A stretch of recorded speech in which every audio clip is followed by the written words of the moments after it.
Hello, and welcome to another episode of Into the Woods with Trapping Girl. I am your host, Linda White, and today I have Stephanie Lane with me, and she is from the Woods and Water Project. How are you, Stephanie? I'm awesome. Thank you so much for having me. I'm excited to be here and talk to everybody. Yeah, I'm excited too. So why don't you tell a little bit about who you are, what the Woods and Water Project is, and just give us a little bit of your background. Sure. Yeah. So my name is Stephanie Lane. I am born and raised in Eastern Iowa. I grew up hunting and fishing my entire life alongside my dad and uncles and cousins and brother. And I am currently, I do a lot of things. So I am currently the Iowa program coordinator for Pass It On Outdoor Mentors, which is a nonprofit that gets youth out hunting across Kansas and Iowa so far. I am the host and creator of Woods and Waters Project podcast. Through Woods and Waters Project, I have events, workshops. I teach archery classes, bow hunting, bow fishing to women and adults, men and women. My podcast is about the outdoors. So I'm interviewing different perspectives of different types of outdoorsmen from across the country and just getting to know them and their story and taking their advice and learning from it and hopefully kind of building this community of outdoorsmen around each other. Yeah. And I work part-time on an organic farm. So I'm a farmhand part-time, and I have a bird dog and 3 coonhounds. So I'm a busy lady. Yeah, you sound like you're a busy lady. Geez, and it's funny because that's kind of how we connected with asking me to be on your podcast. And it was funny because we kind of talked a little bit about who you were. And I was like, wow, this girl has got everything going on. Like you are part of everything out there. So how did you really you started in the outdoors at a young age, right? Yep. And then how did you develop from just being a young kid in the outdoors to everything now? Like, I mean, you're involved in so much. Yeah, it was funny because when we first were talking about like everything that you're doing, I was like, wow, this girl is like inspiring. So tell me, like, how did you get involved in everything? It took, at the time where I had this kind of moment of realizing how much more I wanted to be involved, it felt like it was going to take me forever to get to some of the places I am now. And I have so many aspirations and goals and an idea of the type of, woodsman I want to be, just overall, like outdoorsman, advocate for the outdoors, leader, mentor. I have a long way to go, but where I'm at now, I thought was going to take me much longer than it did. And so what I mean by that is I grew up hunting and fishing. My dad started taking me hunting when I was 4 years old. It's just always been a part of my life, as far back as I can remember. My dad was overall pretty self-taught. Like he has a lot of success with bow hunting, really avid deer hunter, upland, and like squirrel hunter. We did all of that with our dad.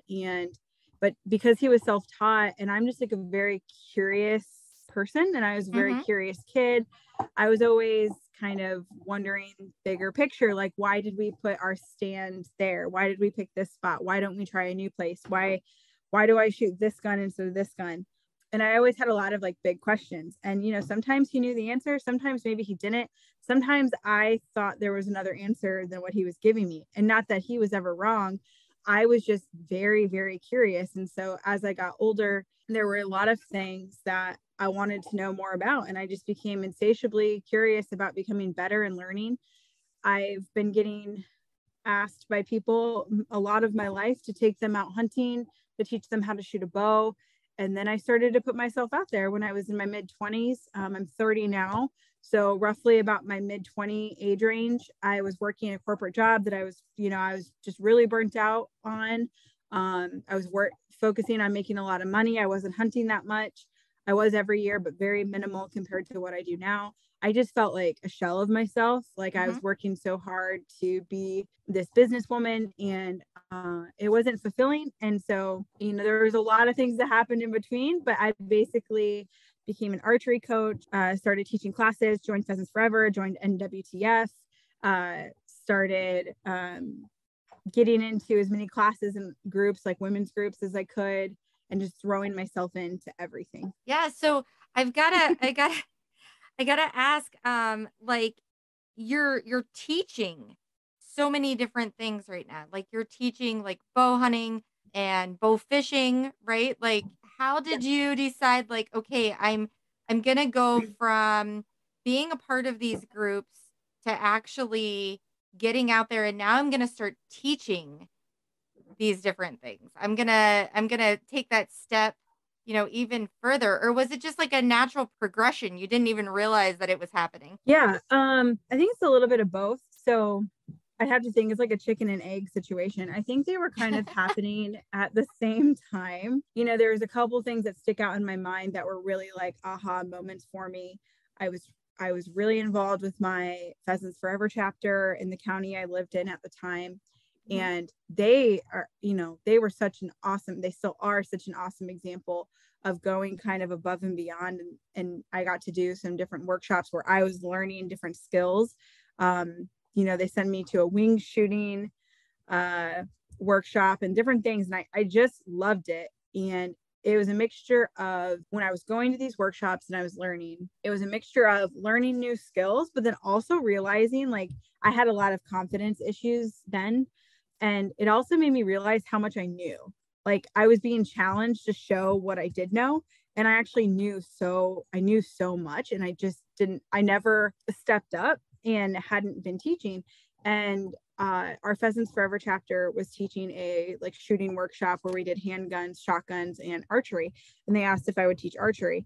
And I taught the archery workshop. And then all of a sudden, the DNR asked me to help them with a program where we took 10 adult new hunters who have never shot a bow before and got them ready in 10 weeks to go deer hunting. They asked me to help teach the archery portion. And I was like, yes. And then these things just kind of kept happening. Simultaneously, I was part of this woman's entrepreneur group. I wasn't an entrepreneur yet at the time, but I knew I wanted to be. I knew I wanted to be around women who were dreamers and thought big picture and were creative and had a community. So all of these things were like really happening at the same time. And I really don't know which one happened first. It's kind of a blur, but yeah, it was just a storm of opportunity that I just took advantage of as much as I could. No, that's awesome. And this last winter you tried trapping a little bit too, didn't you? Yeah. So I have, even though I grew up around hunting, I didn't really grow up trapping much. Wasn't exposed to it a whole lot, really. A little bit. Like it just kind of naturally like happens. But the last couple of years, I've really gotten into trapping a lot more.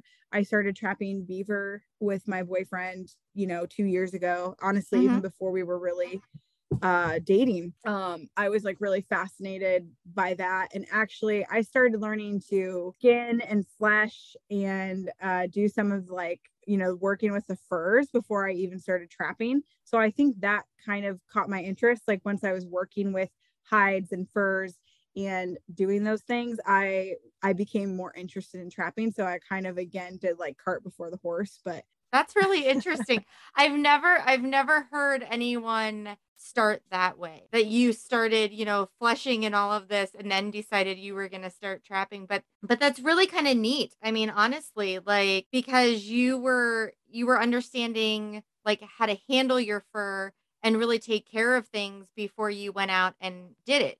Like and I do a lot of teaching with younger kids and getting everyone involved and everything. And I always tell people like, now's the best time to learn how to trap because if you screw up your fur, with the fur market the way it is, it's really low. So it doesn't really matter if you screwed up, but that's kind of neat that you got to handle the fur and you got to take care of everything prior to deciding that this was what, you wanted to do. Now, I gotta ask, like, as far as being on the hunting side of things, had you ever thought like, "Oh, I don't wanna be a trapper." Had any of those negative things? Because that's the one thing that I hear from some people is like, they don't fully understand the trapping aspect from a hunter's point of view. You know what I mean? Like, they have a hard time doing that switch, and I think it's funny because I see all the good things that happen, that really help your population and all of those things. from your aspect, how did you see things? How did you view trapping prior to even getting involved in it? Yeah, no, I think that's very interesting too. And I would say I was not against trapping. I had reservations about trapping. So, my thought process was years ago was I'm probably not going to eat a possum, a raccoon, a bobcat, or a coyote. So, there's not a lot of interest there because I eat everything else that I hunt. Mm-hmm. So there was that part of it. Initially, that's changed now. I have ate some of those things now, so that has changed. But there was that part of it. Me not understanding the fur industry, what fur is used for. The meat from those animals actually gets sent to different parts of the country to actually feed people, to food banks, different things like that. The conservation side of it, how raccoon, conservation has a direct impact on turkeys and like their numbers, which turkey hunting is one of my favorite things to do. There's just so many things I've learned over the last, few years that has opened my eyes. And then also, thinking about the idea of an animal being like stuck in a trap really turned me off too. And I have a much better understanding of like what those traps actually do. Like, are they breaking their legs? Are they killing them? Like understanding that each trap is different, what you're pursuing is different, how to dispatch the animals different. There was a lot of knowledge gaps there. But I've always been very open-minded. So I just surrounded myself with people who educated me in a really positive way. And I have a much better understanding and I have a lot of respect for trapping. I love it now. I just started trapping solo now. It's something I feel overall confident doing by myself. I really enjoy it. And if you would have said when I was like a teenager, when I was in my early 20s, I would have been like, no, not interested. But that has completely shifted and changed. That's awesome. That's really cool. What do you think was the shift from, being just a hunter to where you were like, well, I don't really think that's for me, to, hey, I'm going to give it a go and see, learn more about it, see what it's really about, kind of fill in those gaps of knowledge. What was that shift? What was that point for you? Um, Sorry, I put you on the spot there. no, I'm thinking like, I think there was a couple things like it definitely, I had to be eased into it a little bit because, for people who aren't hunters or trappers, sometimes they can't understand how you can have love for an animal and then also kill it, right? Yeah. And I think I do like, it doesn't matter if I'm hunting something or I'm trapping it. If it's suffering, if it's not dying quickly, if it looks at me with those eyes like please don't hurt me, that gets to me. Like that bothers me. It doesn't matter if I'm hunting or trapping.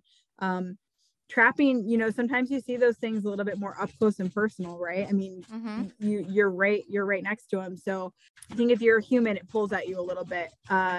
Change things for me. I think just the way for me personally, how I'm wired and understanding the why behind something early on helped me make that transition all of a sudden. So working with those furs, just recently, I tacked my first beaver and then I tacked another one. And I was doing this for a friend of ours that's been in the fur trading business for 40 years. And he's retired now, but he has the full setup and everything. And I was repairing some holes in some of the furs for him. I was sewing them and I've never done that before. Just do your best job. So I did. And he's like, oh my gosh, if I wasn't retired and I was hiring right now, I would hire you on the spot. That's the best like sew job on a fur I've ever seen. And, between the tacking and that, like, it just gave me a lot of like pride. And I felt really good to be a part of this. This was going to another friend who has a property and this kid traps this beaver on his property and he's going to show it in his gun shop, and I got to be a part of that process. Like that was just really, really satisfying for me. And just having a why and a greater purpose and being part of a bigger picture of something that immediately gets me hooked and I can wrap my head around it. We have 3 coon hounds and, being a coon hunter and understanding the damage they do to crops and how crazy the population is where we live of raccoons, you know, I can have a why behind it. It's not just like this rampage of, it's not a killing spree of any kind, you know, like once I can give it a purpose, I can get behind it and I can understand it better. So that was big for me. I think that's for a lot of people. Like that Yeah. was a big thing for me too. You know, like when my husband had first told me, I guess boyfriend at the time, but like that he was a trapper, you know, and my friend had told me like all of the horrors of trapping. I mean that could have really ended bad for me, but it was the wanting to understand more, wanting to know more that really like pushed me. And I think that that's part of the problem society has even with hunting or you know trapping or fishing or whatever, that you know they hear all these negatives and they don't want to seek out what you know what actually is the driving force behind things. So I think that's huge. That's awesome. That's great Yeah. that you're Yeah. able to have that open mindedness and how that open mindedness has changed things for you, you know. Yeah. So that's Yeah. great. Yeah. And I think, and I, as someone who loves to teach, like I haven't really, I've taught a number of different things related to the outdoors and everything, but I'm not an expert really in anything really, but I, I don't know everything about everything. And I just naturally, I feel there are lots of people who are just a turkey hunter, are just a raccoon trapper, are just, you know, one thing. Right. But overall, like they integrate in together in so many ways. And the more I learn and the more I do, the better instructor I am, the better mentor I am, the better woodsman I am. I make more responsible decisions and I can help people and answer questions. And the more I know and educate myself, I don't want every single person to become a hunter and trapper necessarily, but we want to protect our way of life and we need more hunters and trappers. We need more people who want to do these things. What hooks me is not going to be what hooks you, what hooks somebody else. And the more I can know and the more knowledge I have to share, maybe I can bring light to some, you know, bring something to light for somebody and get them hooked. Maybe, Right. maybe I can help be that gateway for them. Right. Oh yeah. No, I totally agree. So was that part of the reason why you started the podcast? I mean, we all have, I think, our whys, you know, like with me, it was really that I feel like trapping is so misunderstood. And as being a woman, I feel like it was almost like a double negative for me, you know, like people were looking at like, okay, you're a trapper plus you're a girl doing like, you know what I mean? So that was like, hey, no, I need to put Yes. the voice out there, you know? Like I get you get it. Yeah, so I felt like I was like I need to put that voice out there, you know, for people. So that was my reason for starting a podcast.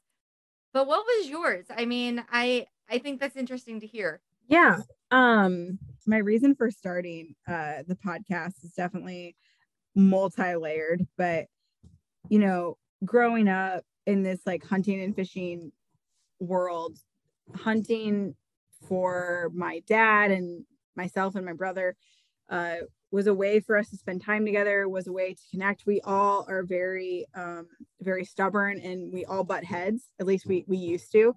And it didn't matter what fight was going on, what else was going on in the outside world. Like hunting always kind of brought us like back together. You know, my dad and I might not have been talking, but when I was out in the woods with him, you know, we'd sit in a tree stand together and we might not even have talked for that whole week leading up to deer, you know, going deer hunting. And, you know, he'd kind of like hit me on the shoulder and be like, are you still mad at me? And kind of, you know, it always brought us back to a good place.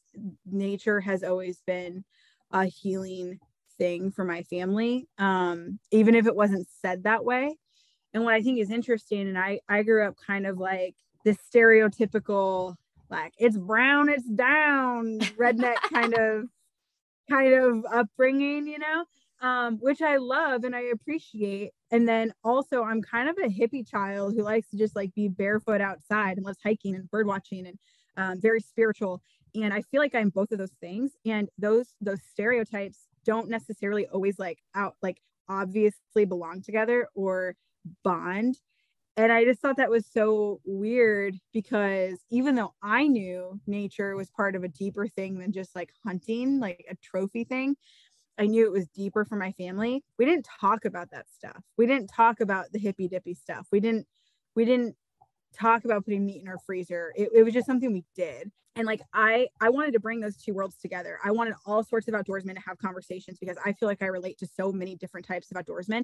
And I truly feel that most of them want the same thing, even if it's, you can throw politics into it, religion, reasons for hunting, grew up doing it, adult onset hunter, whatever. Like, you can say what you want, but I really think most of those people want the same thing. They do it for the same reason. It's a part of like our human experience. Like, we are here and alive because of hunters and outdoorsmen and foragers and gatherers and things.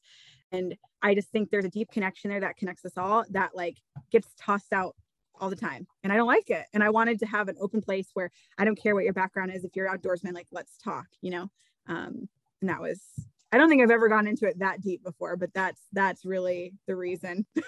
That's awesome. That's awesome.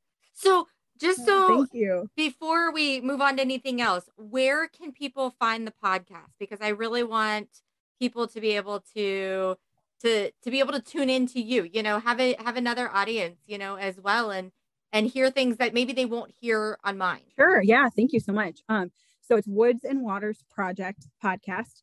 If you get lost and all that, my logo is a pine tree, so you might be able to find me. But I'm on Apple Podcasts, Spotify, Google, and then I have a website, woodsandwatersproject.com. I'm on Instagram and Facebook also.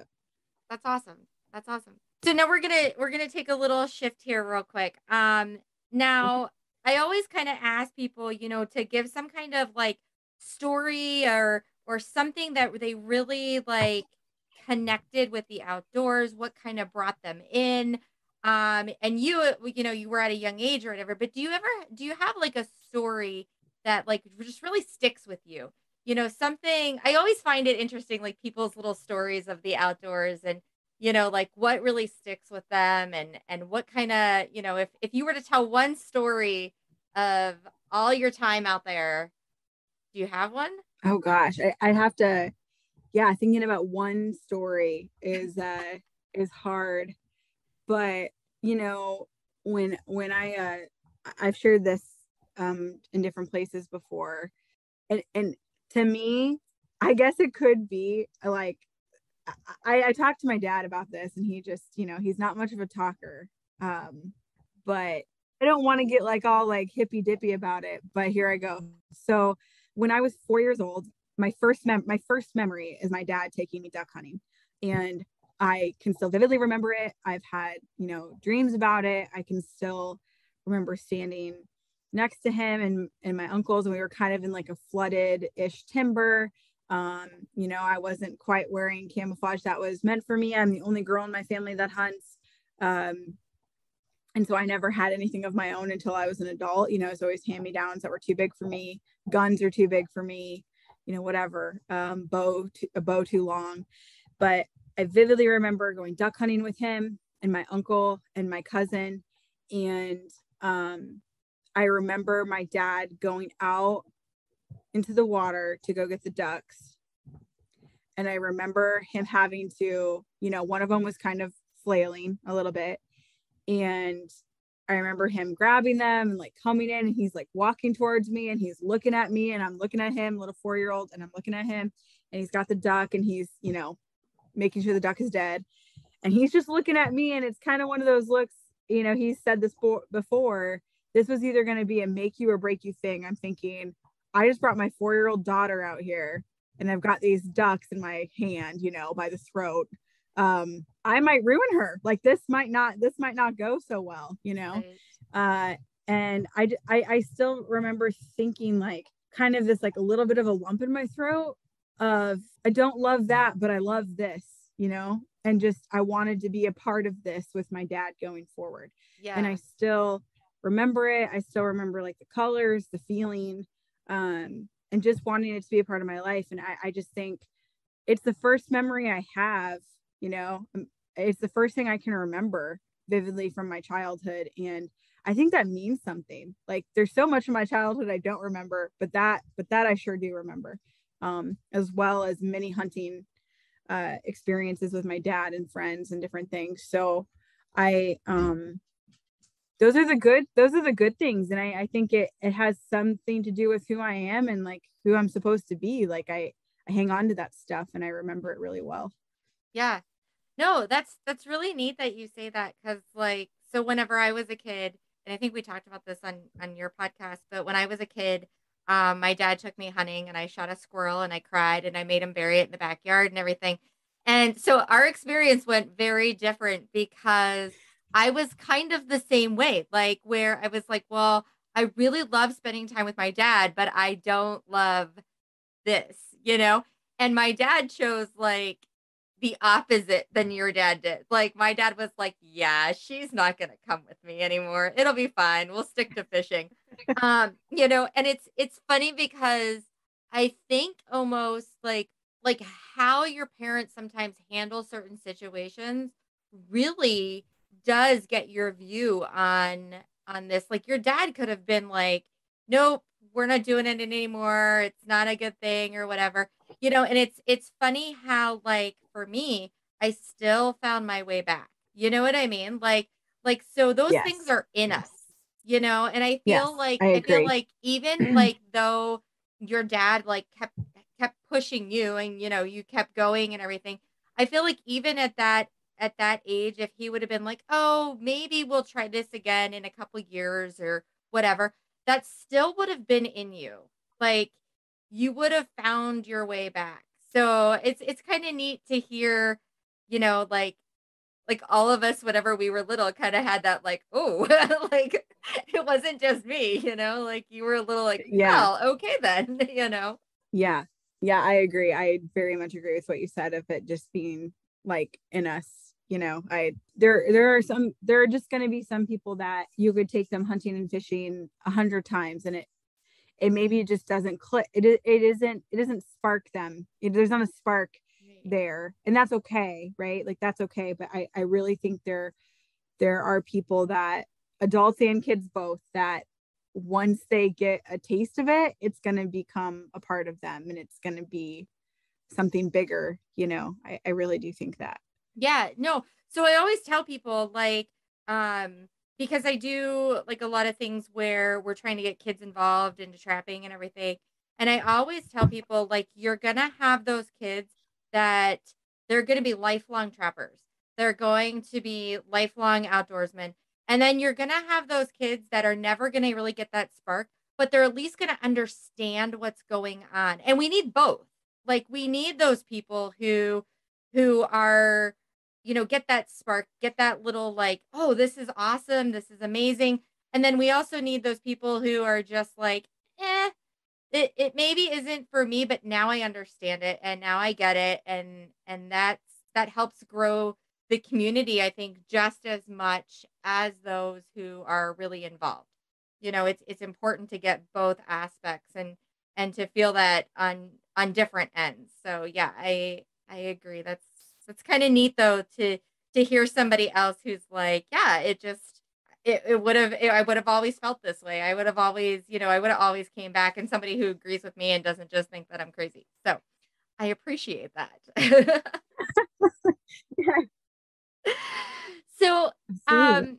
just to take a little bit of a turn, so because you're involved in so much and you probably even like with the bow hunting, even compared to where you're using a gun, and whatnot, hunting those ways, how do you see the community growing? How do you see the community changing? I mean, you've been in the outdoor community since you were 4, so you probably have seen it a lot more than me, but I personally can see this shift going on.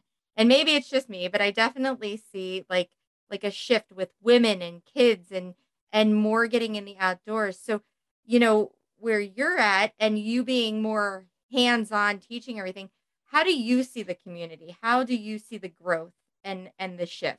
Yeah, that's interesting. So I think it's a couple things. So I'm part of I'm really involved with the recruit, retain, reactivate like movement, which is R3, which is across the country of recruiting new hunters, retaining the ones that we have, and reactivating ones that maybe have hunter's education, bought a license once and haven't done it again.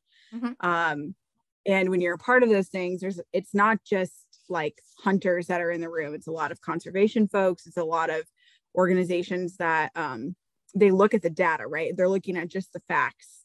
So it's interesting, like facts versus feelings. So definitely women are clearly getting into this more, and their motivations behind getting into hunting in the outdoors are maybe different than like their male counterparts, like their top reasons. Overall, most of our reasons are pretty much the same. I will say I was just at the Iowa Deer Classic, which is a big event in the state of Iowa.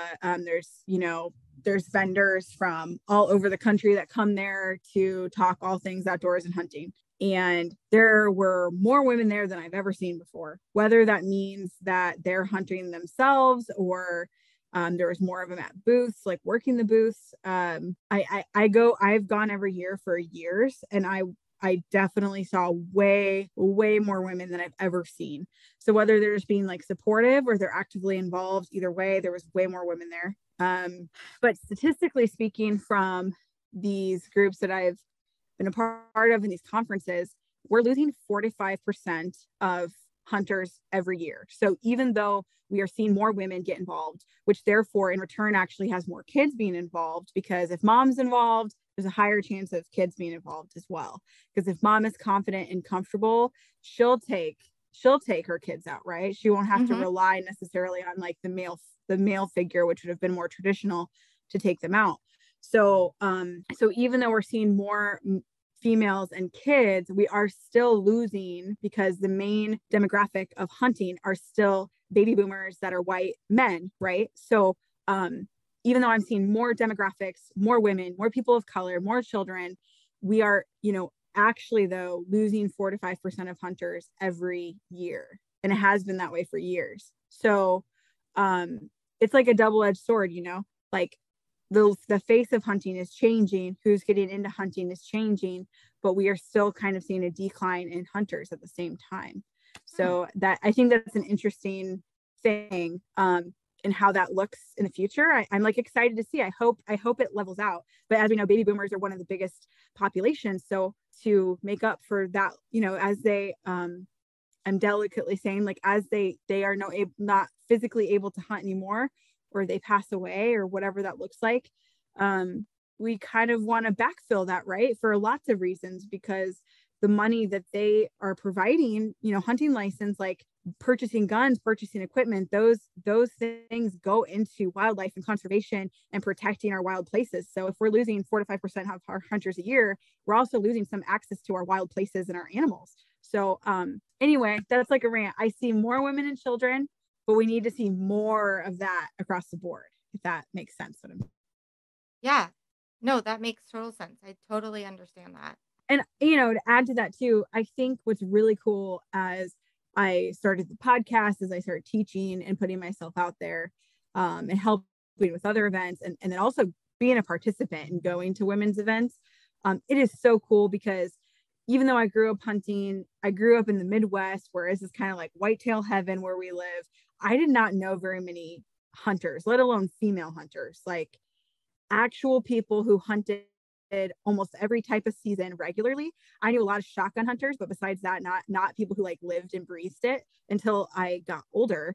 And the more I get into this world, it's really cool, because there are some awesome hunters and outdoorsmen that probably live a couple blocks away from you don't even know exist. And so the more you get into it, the more you find these people and you build this community. So that's been really cool.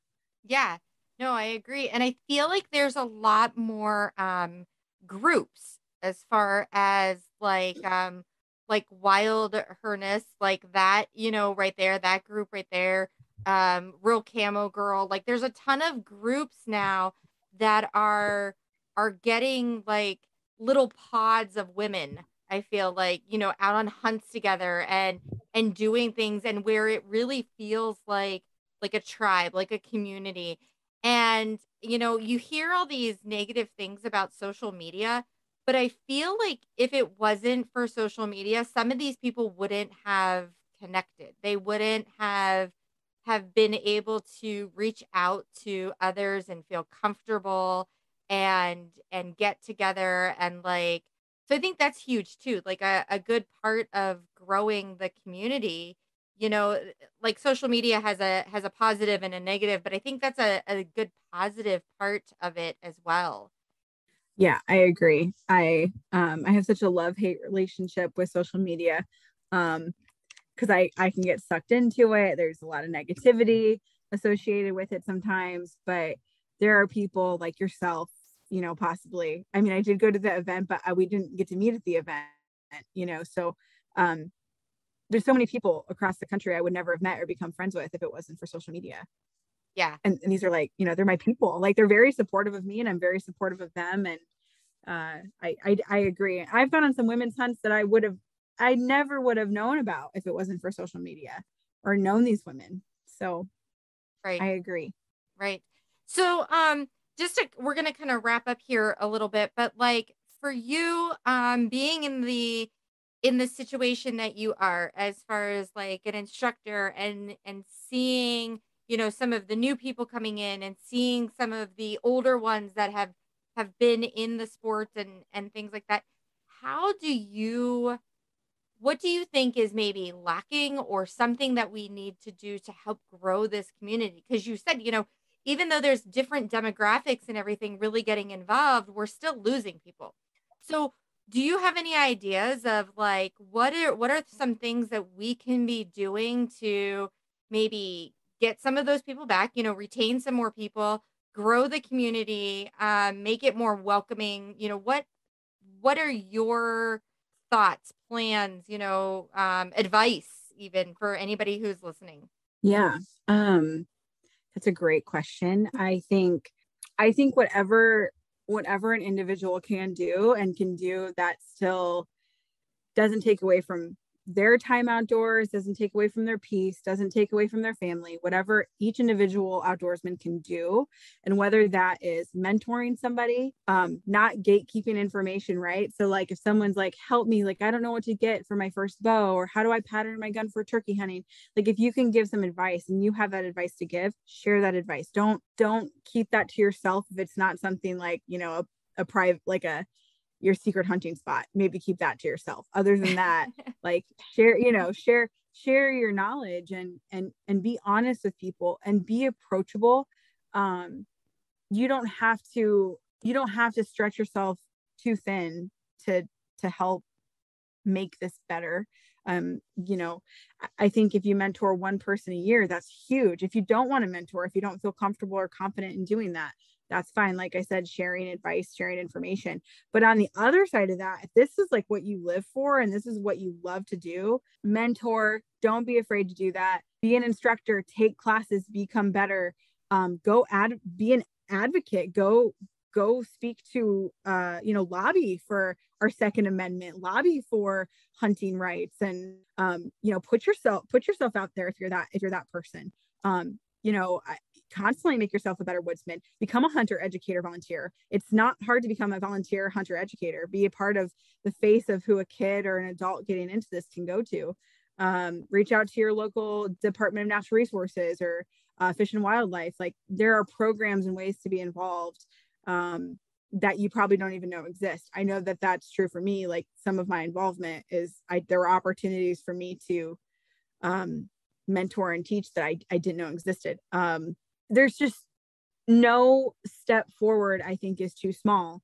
And also the last thing I would say, as someone who teaches and mentors adults a lot of times, but my full-time job is planning hunts and mentoring youth.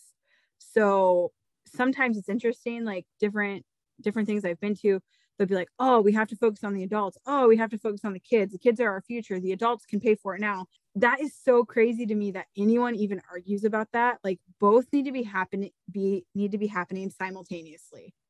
You have to have both happening. You can't put all your we need organizations that focus on kids. We need organizations that focus on adults. We need people who want to wrap their arms around both and help them. I think any human that shows interest, old, young, whatever gender, nationality, whatever, like we need to help spread knowledge and be approachable as an outdoorsman, and be constantly learning and not being stuck in our ways. And, you know, any one of those things by itself is hugely impactful if we all do one thing. And if you're someone who wants to do 10, do 10.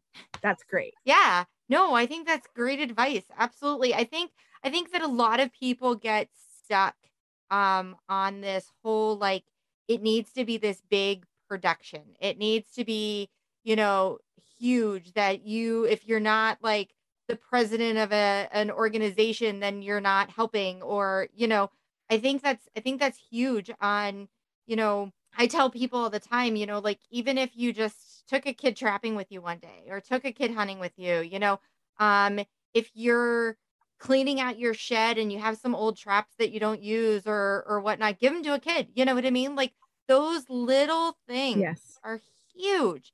And I think Yes. you're right. There's so many times where we overlook that. We don't feel like we're doing enough, so we don't do anything, if that makes sense, Yes. where Yes. 100%. we need to totally change that thinking, like, as in anything is enough, because Yes. those little steps are what are moving us forward, like babies. We don't just automatically get up and run. You take one little step, fall down, take another little step, fall down, and whatnot. So if we think about, like, oh, hey, I have this old fishing pole and the kid down the street, you know, wants to go do something, let's go grab the fishing pole, like little things like that. Yeah, absolutely. And Yes. and I loved what you said about how we need to pay attention to those adults as well. Like, don't just focus on those kids, because I think sometimes, like, we focus on so much on trying to get people in, that we forget about those that are in, like keeping them, retaining those people. And if you forget about them, they kind of just go to the wayside, and eventually they're no longer there. So I think that's very important too. Everybody in the community is just as important as everybody else. Yeah. Yes, I agree. And yeah, you did a good job of like picking out what I was trying to say. No, So I I love appreciate that. I that. love that. No, it was really good. It was really good. So don't worry about it. Yeah, no, that was really good. But I really like that, and I think sometimes, like, we don't think about that. And it's funny, because when you said that, I was like, I'm like, right now I'm planning a women's summit, and working on all of those different moving parts. And I just think that that kind of like spoke to me on, like, don't worry just about those new people coming in, or worry about those kids or whatever. We need to worry about the whole factor. And, you kind of gave me like a little gut check there, like, hey, Linda, you got to worry about everybody. So I appreciate that, that's good that you said that. And I like that. I really, really did.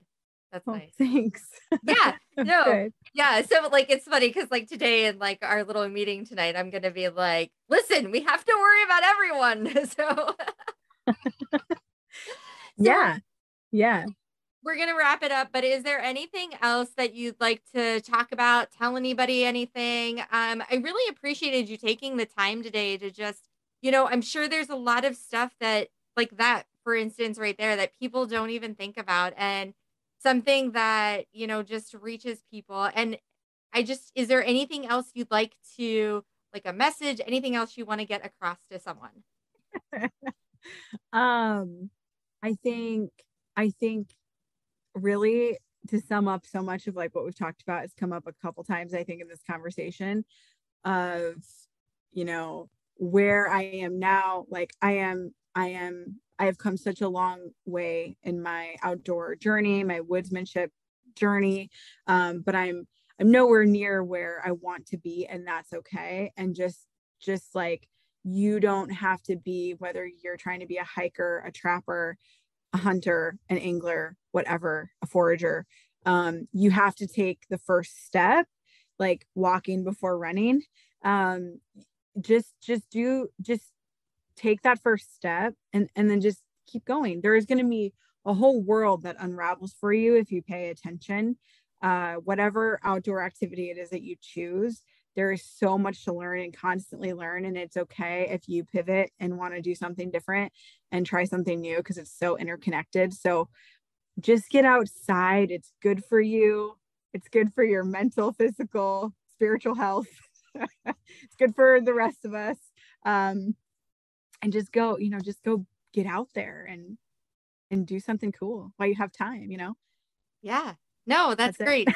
I That's love all I got. that. I love that. Get out there and just do something cool. I like that. That's good. I like that.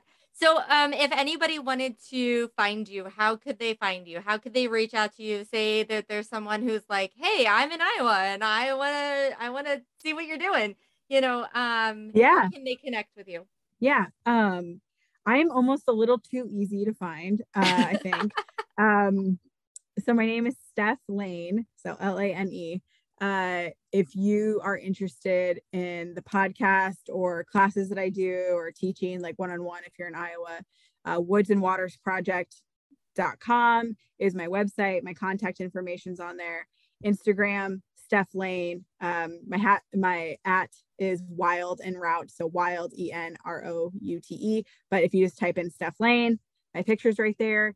And then also outdoormentors.org. I'm the Iowa contact, so I'm also on there. I'm pretty sure if you wanted to find me on LinkedIn or just about anywhere else, I'm pretty easy to find. So That's awesome. yeah. Well, thank you. I appreciate it. Thank you so much for being with us today. And I hope you have a great rest of your day. You too. Thank you so much. Thank you. I hope you enjoyed our time with Steph. I know I sure did. She is a wealth of knowledge, so inspirational. You can't help but fall in love with her if you follow her on any kind of social media or check out her podcast. I'd like to thank all our listeners. I'd like to thank her, of course, and along with our sponsors, which is Trevor Barnes from Barnes Hide and Fur, Sawmill Creek Baits and Lures, Trapping Girl Inc., and Adrian Romero from Romero Fine Arts. Have a great day, all!